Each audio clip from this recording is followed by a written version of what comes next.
What's up, Ravens family?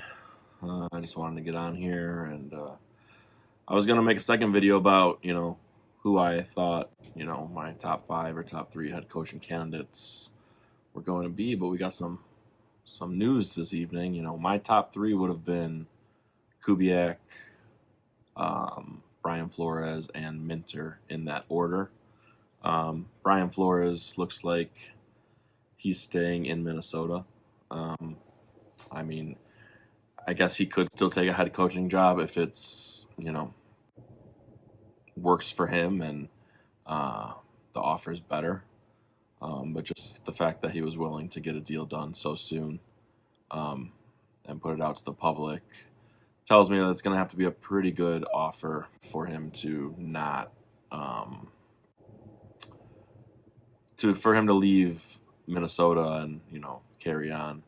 I do think Brian Flores would be a great option just to instill, that old school defense. He's a guy that, his troops rally around him and he really can get the, defense and his players pumped up. And I feel like the players like to play for him. I know there's some reports out of, his time in Miami where he, has a harsh coaching style. But I also feel like that kind of style could work really well for the Ravens and Lamar Jackson. I feel like there's a lot of people on this team. I could be completely wrong on this, but that I feel like they think that their talents, are gonna carry them the entire way to a Super Bowl. I feel like that's kind of what we saw this year, being Super Bowl favorites by Vegas to start the season. And then to not even make the playoffs and just have a horrendous year. I feel like, especially in some of the younger players' minds, it got to a point where, the hype was real and, the public was calling for them to win the Super Bowl or be favorites to be there. And, they thought that their talent was going to just, take them. And, you still have to be able to put in the work and, have guys there that can, pump you up and get your mind right. Obviously back in the day that was Ray Lewis, Ed Reed, and Terrell Suggs, but we just don't have that passion anymore. That guy that really puts his foot in the ground and like gives it to people when they're messing up or, on the brink of doing something bad or I don't know how it is in the Ravens reports and in the Ravens rooms and meeting rooms. I know the report was made earlier this year that's already been squashed by Lamar and John when he was there that, Lamar's lazy and sleeps through meetings and stuff like that. I never believed that anyways. However, I don't know how the building is, if there's a lot of goofing around. If, you see people like Marlon Humphrey pisses me off when he, after losses, he still gets on his, podcast to, talks briefly about the game and then goes right back to like joking around and living his life. And it's just, sometimes I feel like as a fan, I care more than some of the players do. And I feel like in a situation like that, there just needs to be a head coach that, is a little bit more in tune with, social media and, kind of the world today, which I don't think John Harbaugh was. He was very old school and maybe can see social media posts and things like that and kind of sets a tone, says, hey, we're on a 4-game losing streak. It's not time for podcasts. Stop the podcasts. You can podcast when you're retired. You can podcast when we're winning. You can podcast in your off season. But right now, we're struggling. There's no podcasting. There's no joking around. You shouldn't be joking around. This is straight business. And, we just don't have that voice anymore. So I thought that's what Brian Flores could bring. I do think now he is probably going to remain in Minnesota. And that's fine. There are still some other good options. Klint Kubiak is number 1 on my board. I just feel like with Lamar and the things we've been through, the defense has lost its identity a little bit. But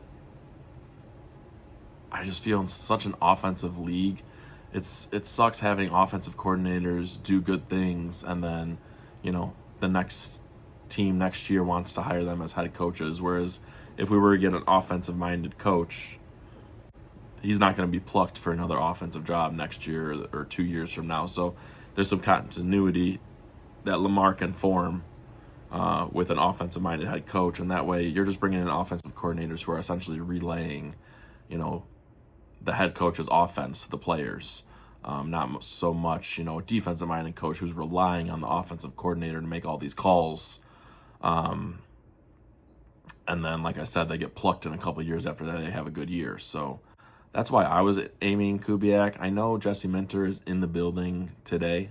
I believe he's still in the building now as of recent reports. And, I go back and forth with him. I know a lot of people, don't like him because he's technically tied to John Harbaugh being on the Ravens staff a few years ago under John Harbaugh. But you have people like Mike McDonald, who people, including myself, have absolute glory for. And, we always talk about how it was one of the worst decisions in recent Ravens history to let him walk out of the building and, all this. But he was a defensive coordinator under John Harbaugh as well. So I don't necessarily think that Jesse Minter should be knocked because he's coming from a John Harbaugh tree. I don't think that matters. He's much younger. If you look on Chargers Twitter and all their community pages, they're all begging for him to come back right now. They're begging one more year, especially now with, Mike McDaniels being there. They're begging him to come back. So if one organization is begging for someone to come back and not, like us, where we're ready to get rid of John Harbaugh and we were ready to get rid of Greg Roman when he was our coordinator, that shows that, the fan base and really sees what he brings to the table. And I do think that the Ravens need to get back to their dominant style of defense. And I do still believe that even in an offensive league, that defense does win championships. My pick for the Super Bowl this year is the Seattle Seahawks, and primarily because their defense is ridiculous. I know Sam Darnold chokes, and he's known for not being able to get it done when it matters most, especially.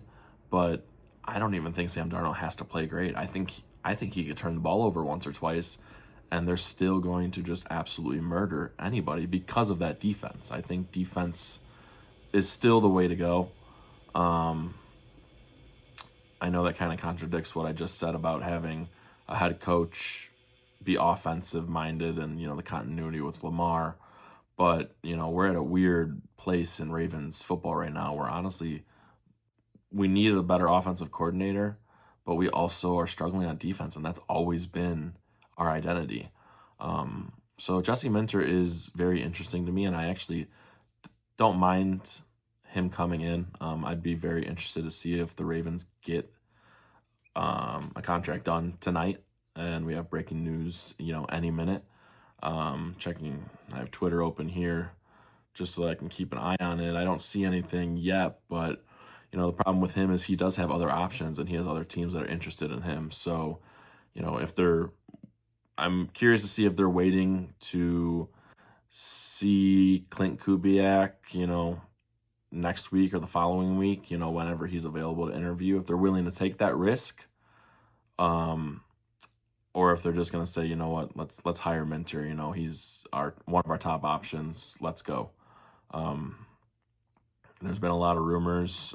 Aaron Rossini is reporting that, some of the players, mainly the offensive players and Lamar Jackson specifically, would be super cool with Cliff Kingsbury coming in to be the offensive coordinator. And I've read some reports that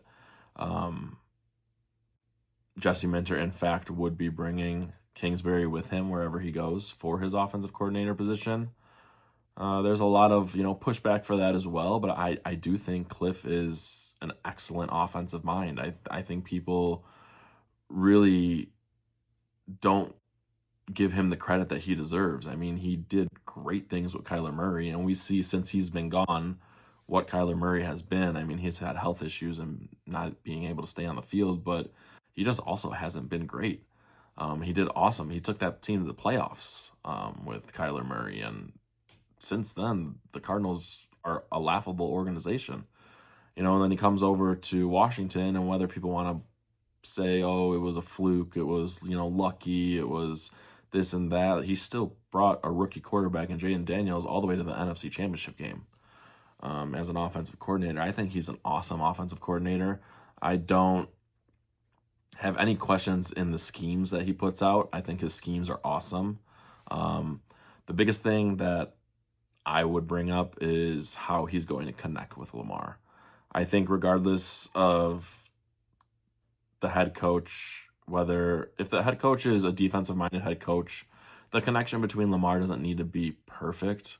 But if the head coach ends up being Klint Kubiak, then he needs to have a good relationship with Lamar. And then same with if it's not Klint and we go defensive minded head coach and we go for an offensive coordinator and Cliff, the biggest worry for me is just that connection that he's going to have with the players and with Lamar. I think it really goes a long way, some of these younger coaches being able to, really connect and vibe with the players and not, be so much like I'm your boss, you're my employee, you're under me type of relationship, which is honestly how I feel John Harbaugh ran things. He was the coach, you were his players, and it's not like you see teams with players like Saleh over the years, and in Detroit, with Campbell, like players love playing for him. He gets emotional with his players in the locker room. I mentioned on my last video, Ben Johnson. Like, there's just coaches out there that get in tune with their players, and I think that's so important and definitely something this locker room needs. So I would be completely ecstatic for a Jesse Minter hire, bringing in Cliff Kingsbury as the OC. It's just a matter of how Cliff Kingsbury's relationship is going to be with Lamar. That would be my biggest concern. And then lastly, another guy that's been mentioned and already has had his second in-person interview is Weaver. I think that would also be an excellent coach, a younger guy, ex-player. He knows how to, get in the players' minds and get their mind right for game day and just their whole attitude. And, I think he's a no bullshit type of guy, which is exactly, like I said, what we need. Everywhere I read, anyone that's ever worked with Weaver just has nothing but great things to say about him, and the way he, can feel a room and control a room is excellent. So that's another guy that I wouldn't be super upset with. I was hoping that while recording today that Minter breaking news would happen and we would just be able to close this chapter, but it's still ongoing. I will be very surprised if either later tonight or tomorrow when I wake up they let him walk out of the building without a deal. That would be very surprising, but that would also tell me that they are very interested in Klint Kubiak and that's their number one option. Because if he wasn't number one on their board, I don't know what else they would be waiting for. It wouldn't make any sense to let him leave. So I think whether we get a new head coach tonight in Jesse Minter or they let him walk out of the building, it's very telling for what this organization is looking for. And I'm excited to continue to watch and see and go on this journey with all my Ravens fans because it's a crazy one. This offseason is going to be so crazy. It already has been crazy. It's unlike anything. I'm 32. I was super young when, the switch over from, to John Harbaugh was, so I was, freshman, sophomore in high school. So I didn't really pay attention as in depth as I do now to my sports. So it didn't really hit me hard. So it's been pretty much John Harbaugh my entire life of like really indulging in like stats and the team and being one with the community. So this is the first time, the first meaningful time I should say that I'm going through this with a team, and it's gonna be a fun ride. Hopefully we hit it right. But there's obviously always a chance that we don't hit it right, and in 3-4 years from now we're looking for a new head coach again. It's going to be really fun. And I think going forward, once we get the identity of the head coach that's going to be in the building, I do think that, this draft can be really, really fun. There's a lot of guys in the trenches on both sides of the ball that, I want to make breakdowns on and do some mock drafts with you guys and, kind of take you where my head's at and see where your guys' heads are at. Because, there's a lot of interesting pieces, and I know like the Reuben Baines and the David Baileys of the world are so sought after, but there's some guys that I think we can get in the second and third round who are amazing on the edge. So I'm excited to go down that route with you guys. This was just a little recap of, the drama going on today and where I think things are headed and, my head coaching tree and what I think this team needs. But as always, thank you for watching, and subscribe and like this video, and I'll always catch you in the next one. Much love, Ravens flock.